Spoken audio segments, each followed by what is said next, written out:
if you ask me, Austin, Steve, what's the biggest misconception of dental service organizations that are out there? I believe that the biggest misconception is really that the patients aren't receiving the highest quality of care.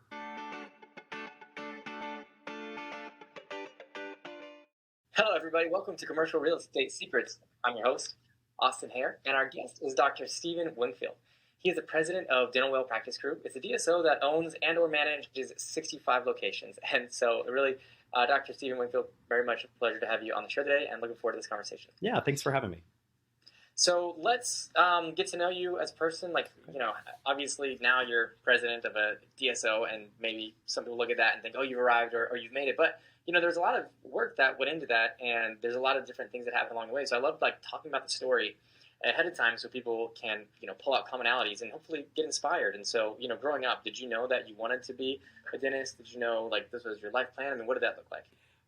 I grew up the son of a farmer and fireman. My mom was a teacher.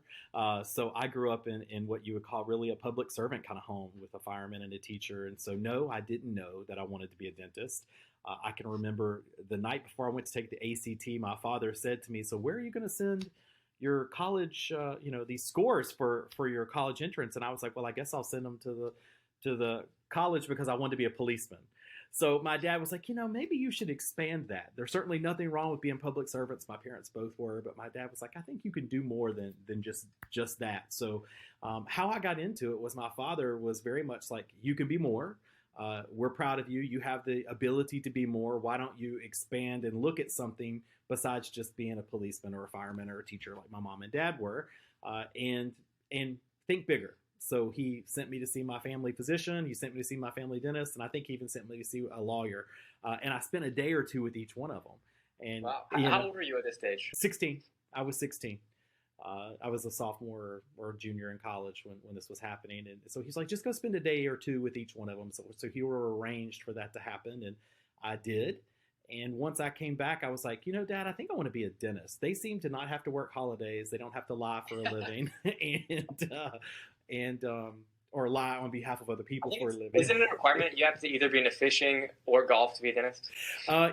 Perhaps it is. I'm probably not great at either one of those, so I'm exception to the rule in so many ways. But I landed on dentistry as sort of going into college. I knew what I wanted to do as I had been following these family physicians and dentists yeah, and it sounds like your dad was very influential on you growing up. So I mean, if you could think about the most important thing that you learned from him, I mean, what do you think that would be? The value of hard work, the value of showing up, the value of being there. Those are so many things that we forget that this is not all easy. I mean, yes, I may be the president of a 65 unit DSO, but if you ask me, what did I do last week? I probably went to 3 different dental offices. I may have filled in from somebody at the front desk to somebody who was taking the trash out at the end of the day. I still do those things. I'm still a servant leader. I am there. I'm in the field when we have, so the value of hard work, the value of showing up, leading by example is definitely the things that and it sounds like humility too. I mean, not a lot of presidents would be taking out the trash. And I do it. That's cool. I do it. That's really cool. Okay, so you decided that you wanted to do this before you went into college? I did. I knew going into dental school, I was going into college, I was pre-dentistry, of course, with the typical biology major, chemistry. Okay.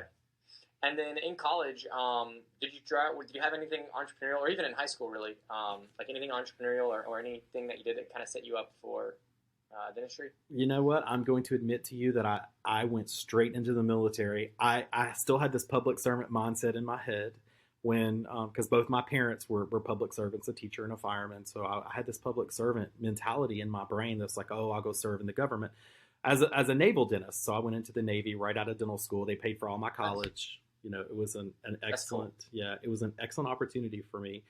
I will tell you the moment that I figured out I wanted to be an entrepreneur, I was in Iraq with 2nd Marine Division. I guess this was 2002.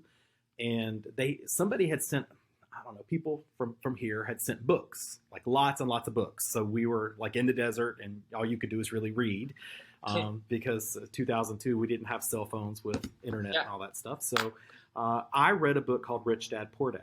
And that book, very familiar. Yeah, that book, as cliche as it sounds, changed my life. I read that book and I was like, you could apply this to dentistry. This would really, and I didn't even know what a DSO was. I mean, listen, I'm a country boy from Kentucky.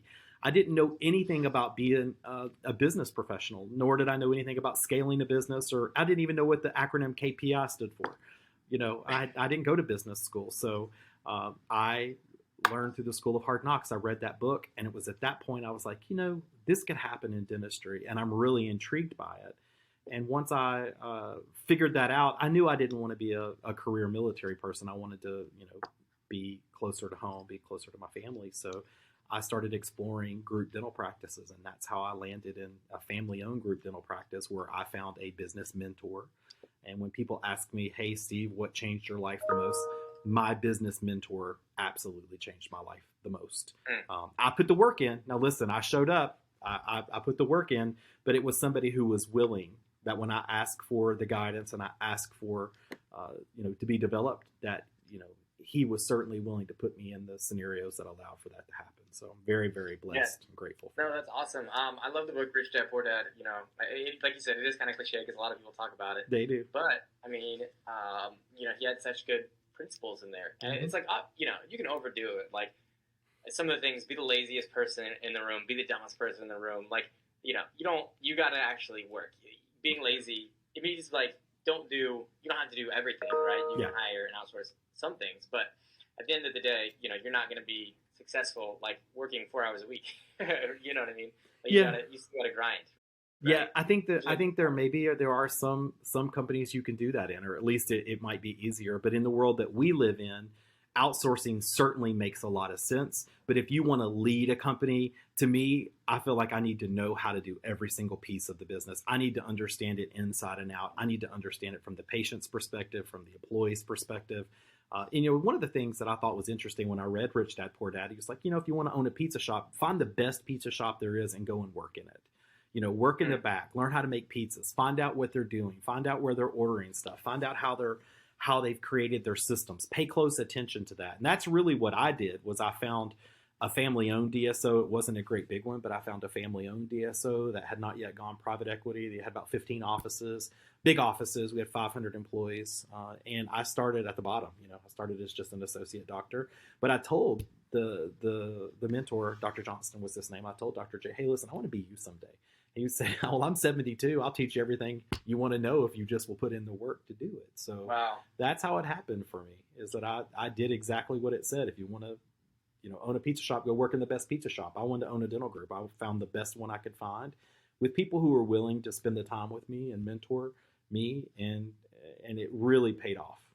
Wow, that's cool. And I think that's such a good point to talk about. And a lot of guests have said that on the podcast, is like just the value of mentorship and the benefit. It continues to pay dividends when you have the courage to ask, because I think a lot of people would love to be mentored, but they just simply don't have the courage to ask. And sure, there's a possibility that they'll say no, but I think a lot of times successful people like to impart their wisdom. It makes them feel good. They do. Well, the other thing is that we have to have humility. We may ask for coaching, but you have to be coachable, right? True. You have to pretend. For me personally, I pretend like I knew nothing. I know how to answer a phone, but let me pretend like I don't know how to answer a phone. So somebody who's an expert that is really, really great at doing conversions and answering the phone and putting patients on the schedule could teach us how to do it. I didn't go into it thinking I knew how to do everything. I pretended like I didn't know nothing actually, or I didn't know anything actually. And that's when I could learn everything, is when I thought I knew nothing, I could learn everything. Is that a quote from Plato? It's a quote from it's a quote from some book that I have read along the way. My phone is full of books, so it is a quote somewhere. When you act like you know nothing, you can learn everything. Oh well, yeah, it's cool. So all right, so you're working at this DSO. You started at the bottom. You said as an associate. I did. How did you work your way up as time went on? Well, for the first year, Dr. Johnston told me, hey, if you want to do this, you go in and got to show me you're an expert at being a dentist, right? Show me you're an expert at being the person who can convert treatment, who can diagnose treatment, that can talk to patients, that can talk to staff, that can lead a team on a small scale. And then, that was a year of doing that. And in the interim, I really focused on developing skills that could help me increase the revenues of the practice and grow the practice. And I have found that those skills are orthodontics, taking out teeth, being able to place bone grafts, and doing root canals. Those are the things where I found if I spent my time learning how to do those three things, I already knew how to do a crown. I already knew how to do a filling. I knew how to do the basics, but really learning to not be afraid to take out teeth and put in bone grafts, to not be afraid to do molar root canals, and to do Invisalign or orthodontics or fast braces or whatever you're into. Those three things will take you from being a $40,000 to a $50,000 a month producer to being a $100,000 a month producer. So, that's where I worked really hard on my craft that first year. And leadership. I went through the Dale Carnegie Leadership Program, and that's one of the absolute best investments I ever made in myself. The team didn't pay for it, but I paid for it. And Dale Carnegie wrote How to Win Friends and Influence People, yes, right? He did. And I'm guessing you read that then? I did, yeah. That was the first book that Dr. Johnston actually gave me himself. I still have it upstairs. That's cool. So you're simultaneously working on your actual craft of dentistry while learning how to lead people at the same time. Yeah, I was fortunate. The military, particularly being a naval officer, they spent a lot of time in leadership development. So I had a good bit of leadership development, but leading in the military is quite different than leading in the outside of the military, right? In the military, you tell somebody, please go over there and do that. Well, they go and do it. They don't ever say no. As long as you outrank them, they will always do what you ask them to do.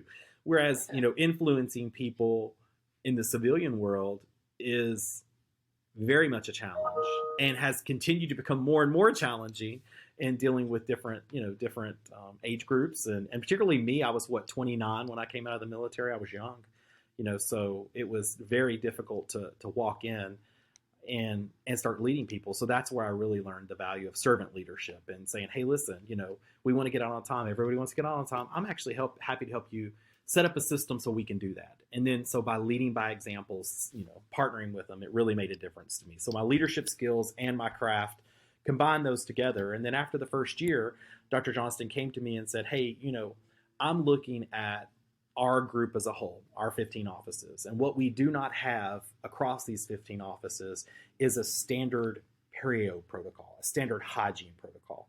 When he looked at the 15 offices, he's like, our Douglasville office, they're really treating perio there. We're treating about 30% of the adults in that practice with some type of periodontal disease treatment, which is really the key performance indicator we want to shoot for. Whereas in the Lawrenceville offices, we're only treating 2% of the adult patients with perio. Why is there this discrepancy, and how can we get that as a real standard of care across our organization? So I worked with the doctor and leadership teams there to implement what we called a soft tissue management program, a comprehensive perio protocol. And that was sort of the first major leadership role that I took, was the implementation of that program, which changed our entire business, not just from the hygiene department, but it took our business. When I joined in 2004, they were doing right at $25 million a year. And then we sold that business 5.5 years later, 2010, late 2010. And we were doing $48.5 million, and we had only added one additional location. Yeah. But it wasn't just the perio that changed that. It was the hardest part of leading and being a dentist is you have to figure out that if you don't diagnose dentistry, it's not going to happen. You want to do more veneers, you better start, one, be an expert at it, get good at it, get trained at it. But two, then you have to start diagnosing it and treatment planning it. And what we found is when we got comprehensive in hygiene, and we started there, we're going to be comprehensive with every single hygiene patient. Well, then that trickled down.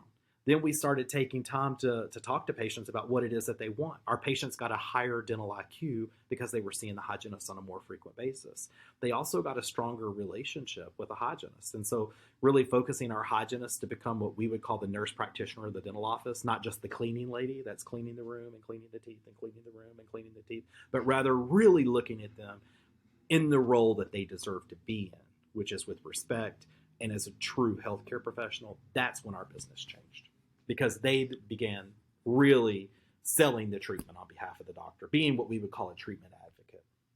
What was your job title when you guys sold in 2010?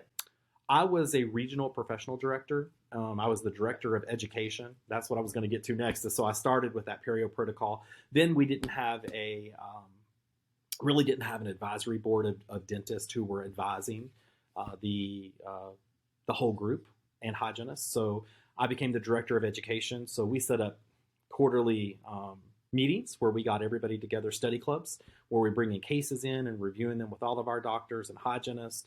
And then that parlayed into having an huge annual conference that we had all the vendors at, and all the dentists and their families came. It was really, really great.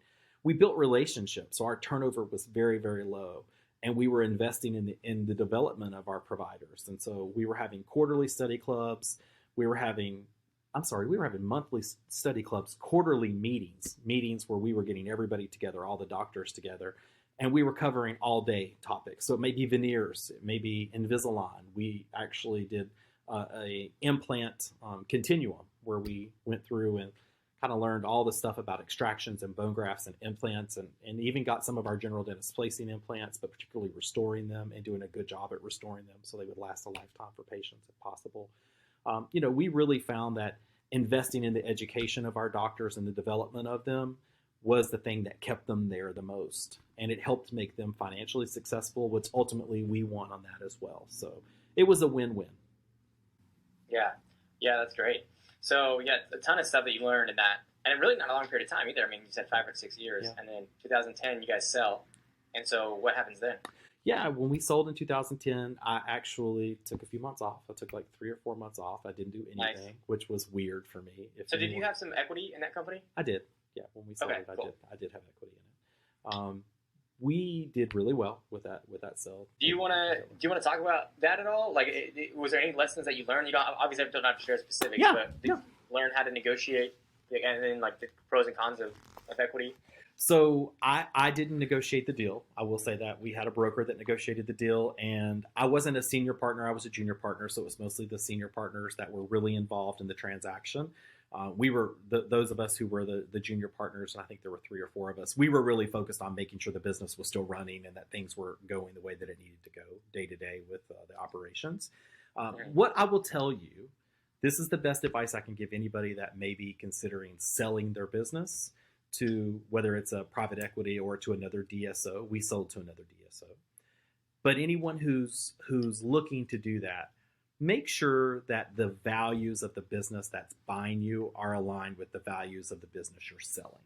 Because the worst thing can happen, in my opinion, the very worst thing that can happen is we go through this transaction, and it's a lot of money for them. Obviously, it's a lot of stress for us, the people who are being sold. And they're spending a lot of money to buy you. And the last thing you want to happen is that when this transaction happens, you find out that your values aren't aligned post-sale. We were a people-first company. That was Dr. Johnston we're people first, then patients, then profit, right? Those were his 3 Ps: people first, then patients, then profit.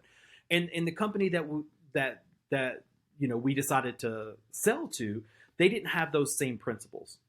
They were, let's say, profit first, then maybe patients, and then people were last. And you go from a company and you switch those all up, it simply doesn't work. So then what happens is everybody leaves that works there. The patients don't necessarily leave, but all the providers leave. Dentistry is a relationship business.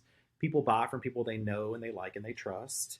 And when all the providers leave, then the patients start to leave because they're like, hey, the dentist is gone, the hygienist is gone, the assistant is gone, everybody's gone.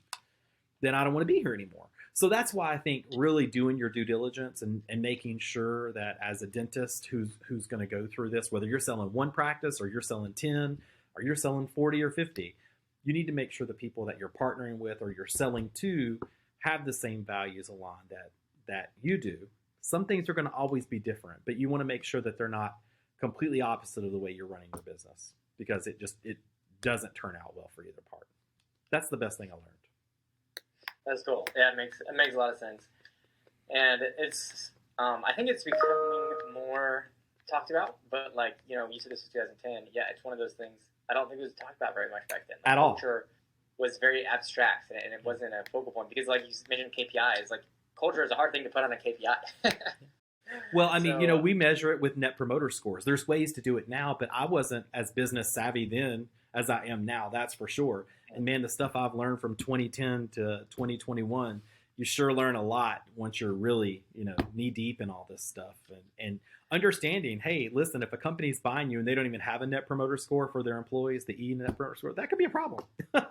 You might want to ask them to do that because you might be surprised. Yeah. So, all right, you had sold, and then just curious, what was that time off like for you? I did a lot of traveling. I went to Europe. I, hung out with my family. I, hung out with my friends. I took it easy. I just didn't do anything for a while, for a month or so, because there was a lot of stress that led up to that transaction. And I stayed for about 90 days post sale, and then I left. And that wasn't part of the plan, but it was part of what I had to do for myself because my values did not align with, what the values of the company that bought us. So, I did not have, because I wasn't a senior partner, I didn't have a 2-year buyout or a 2-year or 3-year stay or whatever. So I left. Get it enough to take a couple months off and go travel. Yeah, exactly. I took it easy for a while. And then I found a partner who had a very small DSO. He had 5 offices here in Atlanta, and he was really wanting to scale. And that's what I had helped, Nanston do, is I had helped that company scale by putting in patient care flows, operational processes, working with the operations team to give doctors perspective on the feedback from that, those types of things. So I was ready to grow again, but I wanted to do it very slowly. So I found a dentist that owned 5 practices that really didn't have many operational systems and processes in place. And I, started with just 1 practice, and then we went to 2, and then we eventually got 10 together. And we began to scale that business and grow it substantially. That's not Dental Well. That was Trilogo. Yeah. So that business was called Trilogo with Dr. Ken Trilogo, who's still one of my business partners and an awesome, great business person. He's just fantastic.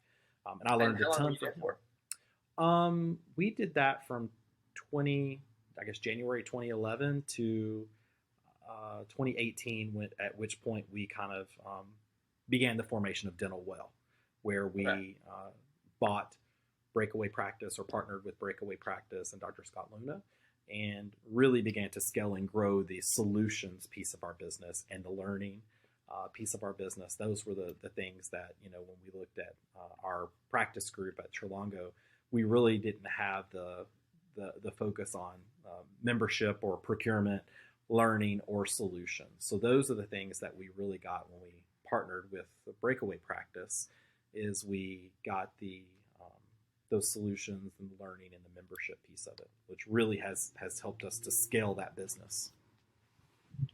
Okay. And you went from, you said how many locations when you started to when you finished? Ken had 5 Dr. Trilogo had 5 when I started with him, and I still own several businesses with him that are even outside of Dental Well. We still sort of, being very entrepreneurial kind of company, we kind of cross-pollinate like that. What was the name of that organization? It's called Trilogo. That was Trilogo. Dr. Trilogo. Okay, and with Trilogo, what was your real estate strategy? Dr.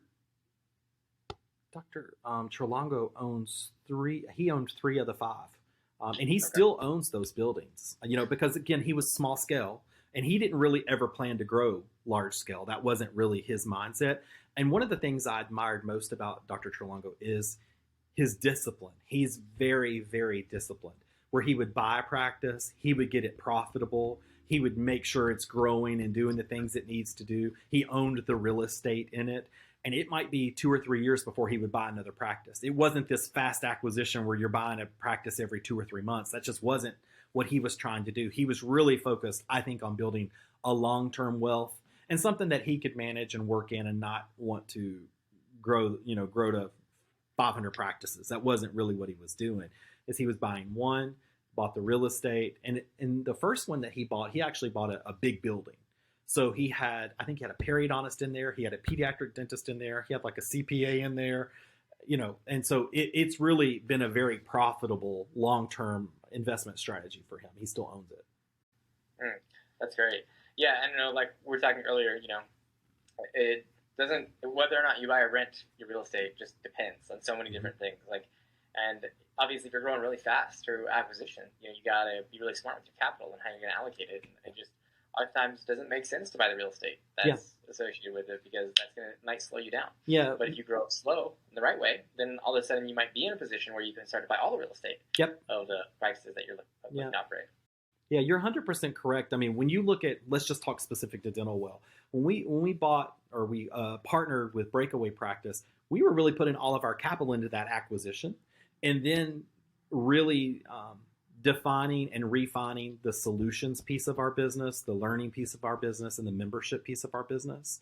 And that takes a lot of money, time, energy, effort. So buying real estate wasn't really part of what we wanted to do with that capital. We wanted to get it focused on getting these technology pieces of our business built out and the infrastructure of our business funded without having to take, private equity or dilute huge amounts of our ownership by taking on venture capital or private equity dollars. We didn't want to do that. So we were using the dividends from the practices not to buy real estate, but to rather invest in the infrastructure of the business first. But what I will predict is as we continue to acquire dental practices and we have the technology piece and the infrastructure for solutions, learning, and membership built, then you'll find our business is going to be one that as we continue to acquire additional practices, we'll likely acquire the real estate that comes with them. It's just when do you pull the trigger to invest in those types of things is really a strategy. It's part of strategy for sure. Yeah, exactly. So can you explain, I'm a little bit fuzzy on how you transitioned from Trilogo to DentalWell. Like, how did that come about? Well, basically, Trilogo still exists. It's called Team Management now, but it still exists. And I think that in that piece of the business, and it's no longer part of DentalWell at all. It's just Dr. Trilogo's little bitty piece of his business that he likes to run on his own. And I own a couple practices with him in there. But the way that Trilogo went into DentalWell is it really kind of became one. When we bought Breakaway Practice, Trilogo still exists inside of DentalWell. It's just got a different name, and that's really our transition company. It's called TransitionWell, which is a brokerage firm, similar to what an AFTCO might be. Some people, Henry Schein Transitions. It's a transition firm. It's now called TransitionWell. That's where we've moved to that way. And so we, inside of that business, broker the sale of practices, whether mostly private practices, to other private practice dentists and or to other DSOs. So we still have that piece of the business. And then DentalWell came about because David Lopez, who was really the brainchild behind this, he's not a dentist. Myself and Dr. Trilogo were the original owners of Trilogo, which eventually became DentalWell. And then we partnered with Dr. Scott Luna, who owned Breakaway Practice. And Breakaway Practice not only is a learning platform, but had a consulting wing to it and also had the call center, revenue cycle management, all those types of things that we need from a solutions perspective to run the business. He had already got that was already existing as part of Breakaway. And then the other piece that kind of came in to DentalWell was really Dental Fix, which is a mobile dental repair service. It's the fourth largest dental repair service in the United States right now. It's very, very scaling very quickly as well. So all of that came under what we named DentalWell. And DentalWell really, when we look at it, is a three-pronged company. One is solutions, where we have a marketing company that's generating lots and lots of leads. And then we partner with our phone schedulers. We have a scheduling piece of the business that's handling both online scheduling and phones. So we're answering phones and converting appointments directly into the appointment book. And then we have the revenue cycle management piece of it, which is verifying insurance, which is controlling the billing, making sure that getting the patients in the door, giving them you've got to give them great service, and then we'll make sure that the billing and the collections and stuff is taken care of. So that piece of solutions is there. And then, of course, the equipment repair is part of that as well.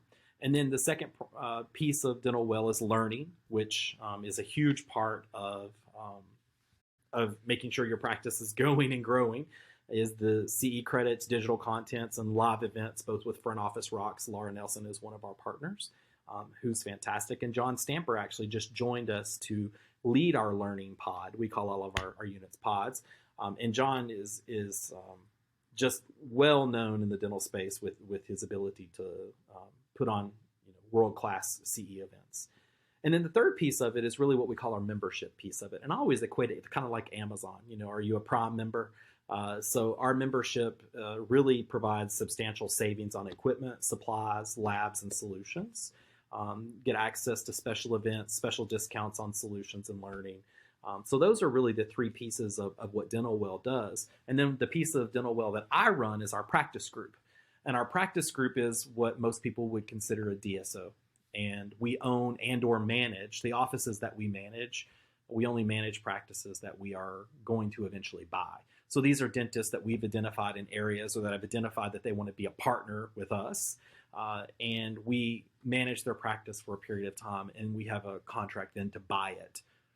So that's kind of what the practice group is. And so why does the practice group exist? Well, you're not going to find any other solution companies that are out there that are actually, one, being beta tested by true owners. I mean, we use our call center.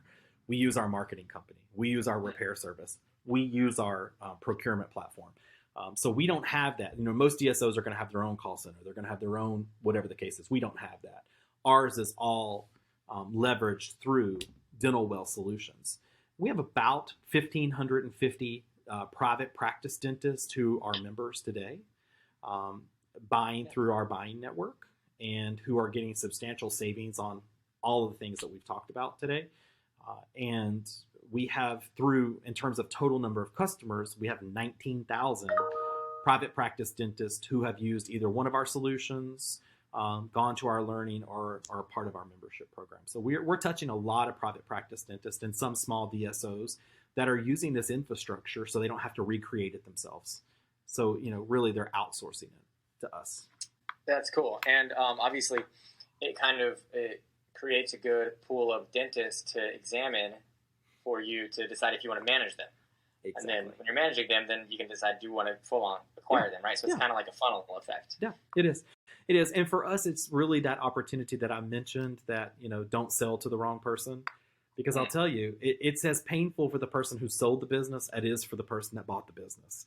So, it's not just a win for us, somebody that could eventually be acquiring the practice. It's certainly a win for the person who wants to sell. I mean, this is their blood, sweat, and tears. Some people, 20, 30, 40 years, they've built this practice and built this business and been a pillar in the community. To sell it to a group and then really regret it, not good. Yeah, I can imagine. So, it sounds like what you guys do really well is just make it seamless for the patient. Like, I know we were talking a little bit off camera about it before. What do you think is the main thing that you could really attribute the success to of Dental Well from a practice management standpoint?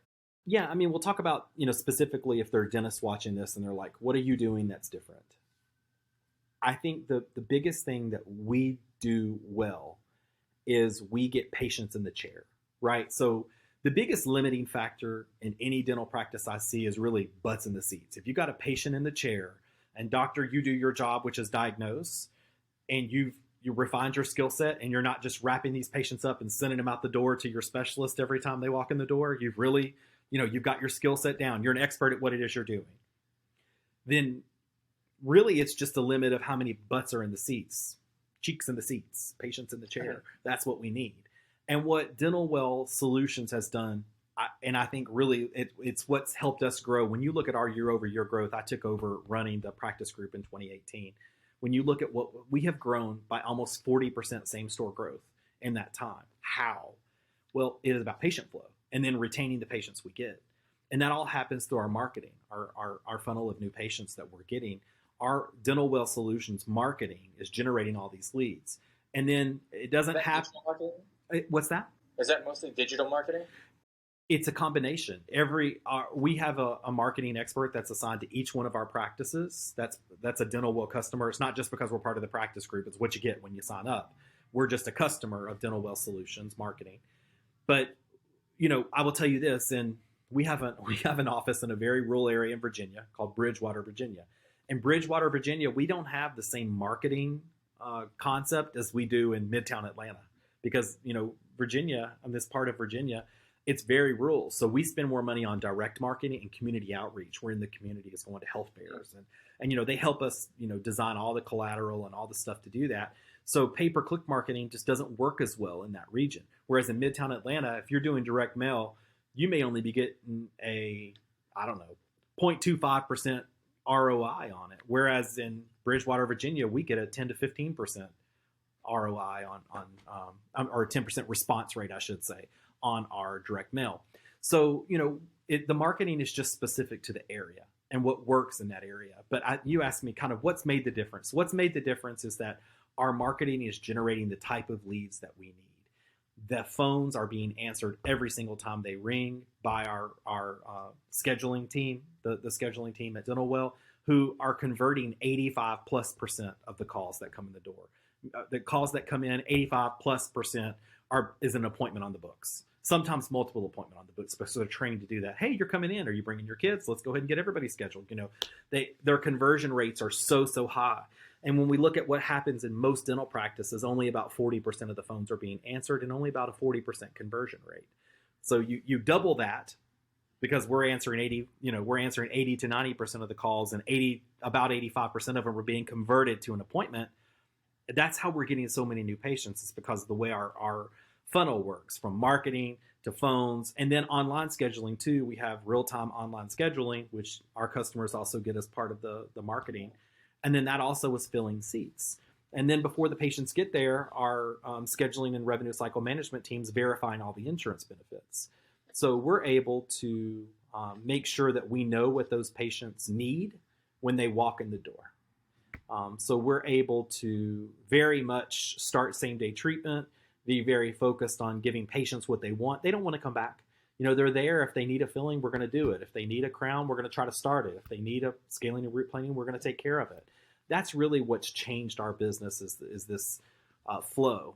And then obviously maintaining those patients by having recall. And we use the scheduling team to do outbound calls, text messages, automated dialing to get people back on the books to get them scheduled. So once you start managing somebody's location, like what's the timeline like before you acquire them? Or maybe you either come to a decision one way or another, maybe you don't acquire them, or maybe you do, but like how long does that take? Well, really, we're looking more at the person. We're looking for regional partners, fantastic dentists who may already have a practice or two in their region, and they want to scale. But to scale on your own, to build out all the infrastructure to do it is millions and millions of dollars that you could be putting toward an asset that's going to grow your business. So when they partner with us, generally speaking, the majority of the time, we will be partners, manage partners for 6 months at least before we can make a decision. Sometimes 12 months, sometimes longer. It just depends on the partner as well. Sometimes they want a little longer to see how it's going to go, but the majority of the time, we're looking at some type of sort of dating period of at least 6 months where we're, working together to make the practice be as successful as it can, getting them on our systems and processes so that when a transaction takes place, it's very seamless for both sides. Yeah, and that's actually really quick. Relatively quick. Yeah. So, I know you got 50 or 60 under management right now. Mm-hmm. If you own like about 15 of those, so, you could theoretically really quickly have a bunch of locations 100% outright, right? Right. Well, and then bear in mind, too, that we've been launching all of our capital to build out this DentalWell solutions and learning and membership I was telling you about. So at this point, we are now, we have ready, 1, 2, 3, 4. Strike. Yeah, we have 6 or 7 under LOI that we'll have closed by the end of Q1. So we're ready to rock and roll now on putting money towards the practice group and expanding that. Particularly as private practice dentists are really looking for a place to partner. We're not looking to tell dentists how to be dentists. We think the dentist should already know how to be dentists. We're here to take the administrative burden off of them and to help provide them with the capital that they need to help grow their region. Yeah, that's cool. And a lot of people think DSO and they have like a bad connotation, and I think that it's not good for the patients. Talk about your feelings on that. Yeah, I think if you ask me, Austin, Steve, what's the biggest misconception of dental service organizations that are out there? I believe that the biggest misconception is really that the patients aren't receiving the highest quality of care. Because my experience, and I've consulted in many, many DSOs, not just worked in a few, but I've been a consultant in many of them. What I see is that the patients who are long-term patients of a quality DSO are getting as good or better quality of care than what they would get in a family dental practice. Example is perio. A lot of general dentists are like, oh, all they do is diagnose perio in a DSO. Well, I'm looking at them going, well, why are you not diagnosing perio? If a patient has 4 and 5 millimeter probing dips and there's bleeding on probing, they have gum disease. It needs to be treated. You don't just watch it. What are you going to do? Watch it get worse and worse and worse?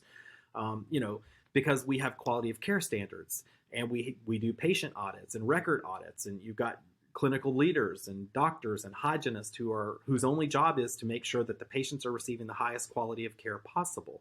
Somebody may look at that and go, oh, you're trying to overtreat. I'm going to argue and say, absolutely not. We're trying to ensure that patients are receiving the quality of care that they deserve to get, period.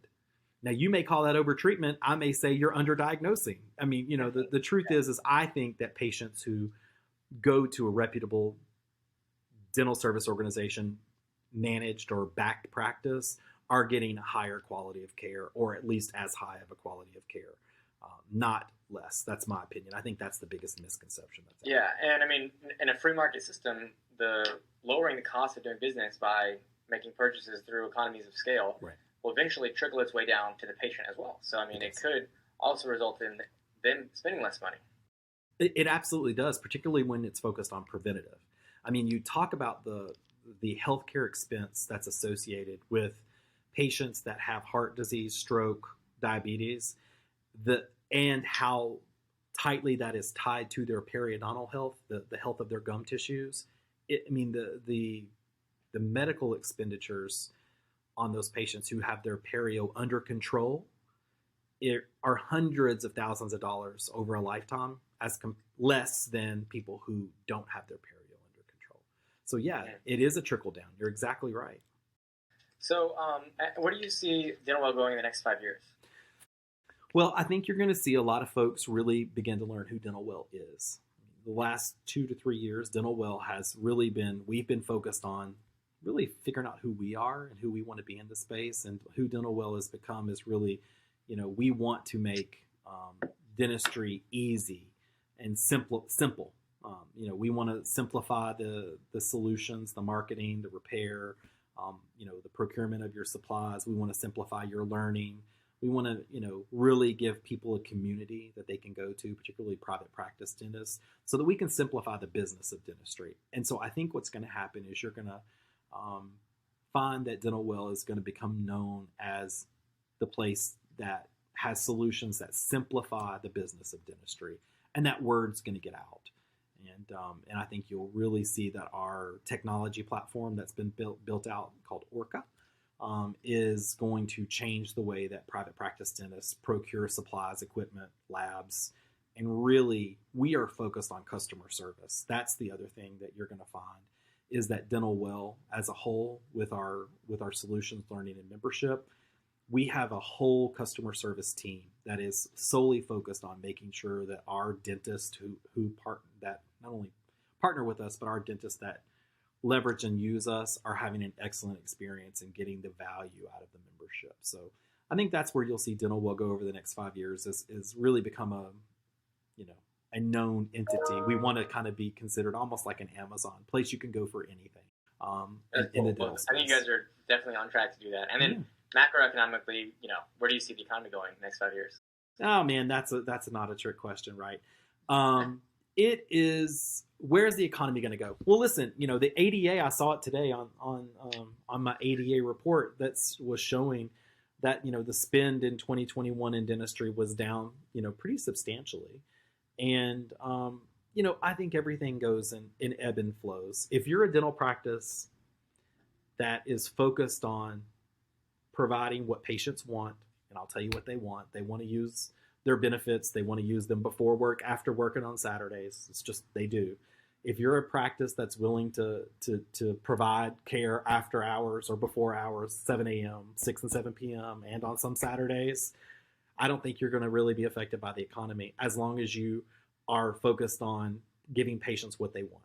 That's what I think. And we've seen that over and over and over. When I joined Nanston in 2004, like I said, we were doing $25 million.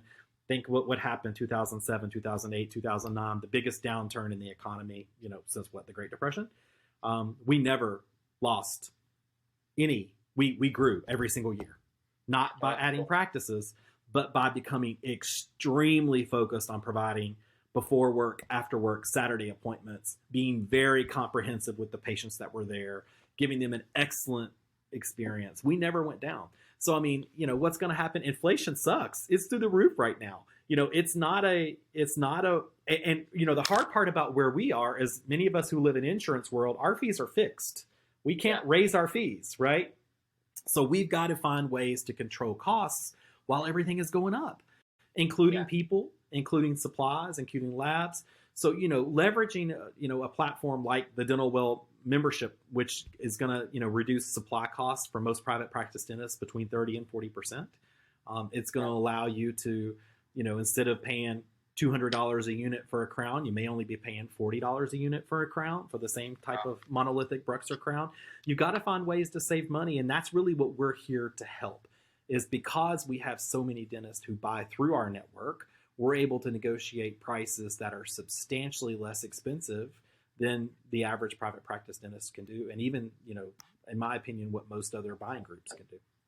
That's cool. So if anybody likes what you're talking about and they want to reach out and learn more about DentalWell, what's a good resource for that? Yeah, dentalwell.com. That's it. And then there's a button to the right that says Get Started. So just check us out at DentalWell. That's DentalWhale.com. Okay. Cool. Well, I'll leave that in the show notes for everybody who's listening if they want to check it out. But Thanks, awesome. Yeah, appreciate your time. And then lastly, anything that we didn't cover that you want to add? No, I think we covered it all. Certainly appreciate the opportunity to be here and to give you my take on what's happening in the dental world. Great. Thanks very much. Thank you, Austin.